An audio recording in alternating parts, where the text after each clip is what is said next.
The war in France must be truly devastating for them to go to these kinds of lengths to try and escape to Britain. As devastating as anything going on in Ukraine. Must just be me not keeping up with current affairs because it seems not to get the same coverage. In fact, if it wasn't for the footage of these poor men running for their lives, I would never have even known there was a war going on. Take a look at the footage for yourself and see if you can spot the war raging on the streets of France. Established. Ouistreham is a sleepy fishing port 4 hours to the west, but it has 3 ferries a day to England, and that's why these young men are here. This isn't a one-off. It's happening every day and every night on every truck that passes through. They're mostly from Sudan, and almost all look like teenagers. We follow one Bulgarian lorry. The first group manages to open the door, but none of them climb on. A little further on, the driver stops. He's clearly aware of what's just happened. So you can see he's just closing the door there, but there are some of the guys who were trying to get on the truck already making their way up here. And seconds later, even before we were back in the car, they were past us and onto the truck.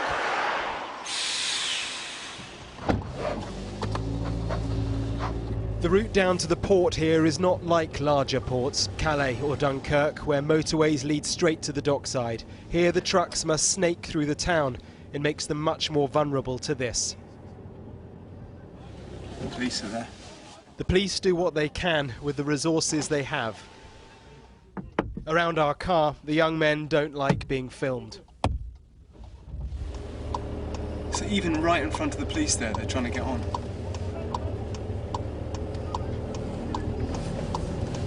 In all, we counted 18 young men get on. Most got off again.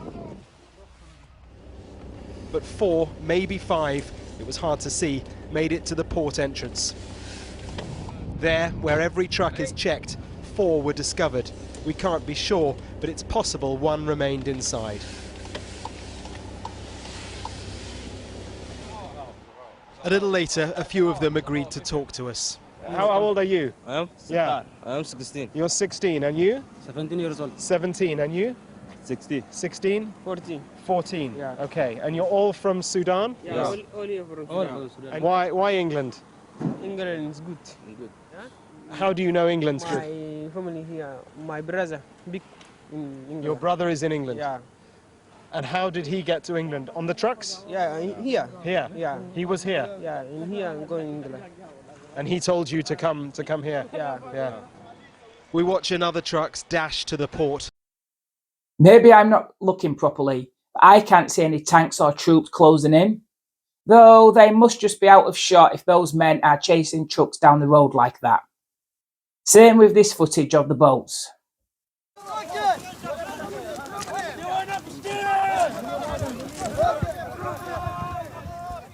Cross-channel migrants normally operate in the shadows of night, but this is something profoundly different. Dozens of people, we're told that they're all Iraqi Kurds, carrying a boat down a beach in northern France, determined to set off for Britain. The Panzer tanks must just be closing in on the other side of the beach, about to come rolling over the sand dunes at any minute. I think the boats need to call in air support while they retreat across the English Channel. Anyone would think this is Dunkirk all over again. The truth is, it's not Dunkirk. World War II ended 78 years ago, and there is certainly no war raging in France. The fact is, all those in the footage are not fleeing war and death, and France is a perfectly safe country. A country that has taken in well over 100,000 Ukrainian refugees who are genuinely fleeing war and death.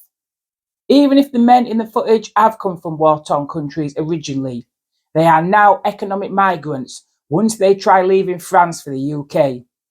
They are coming to the UK for a better, easier life. Whether it is because they'll get more freebies, or our benefits are better, or what, I don't know. They clearly all get housed and fed with taxpayers' money once they get here. One said he has a brother in the UK, so that's why he wants to come. I totally understand that, but why does that mean we have to accept him? Suppose they all come here, then they have family and brothers they want to bring along. It soon gets out of control. 500,000 people came here alone last year. Our tiny island has a population in excess of 68 million and rising fast. Now is as good a time as any to cut down on immigration. It's imperative we do so. Is taking in thousands of men that are chasing trucks down and harassing truck drivers really the ideal type of immigration we should be aiming for? Unless, of course, they're all doctors and surgeons like we are sometimes told.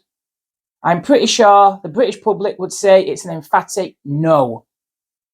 Why is it our responsibility to take in every single man who decides he wants to live in England for a better life and is prepared to chase trucks down in France to make it a reality? The simple answer is it isn't. We have every right to say no, you can't come to the UK. Unfortunately, we live in a country with no borders, a country where pretty much anyone can turn up and they get to stay.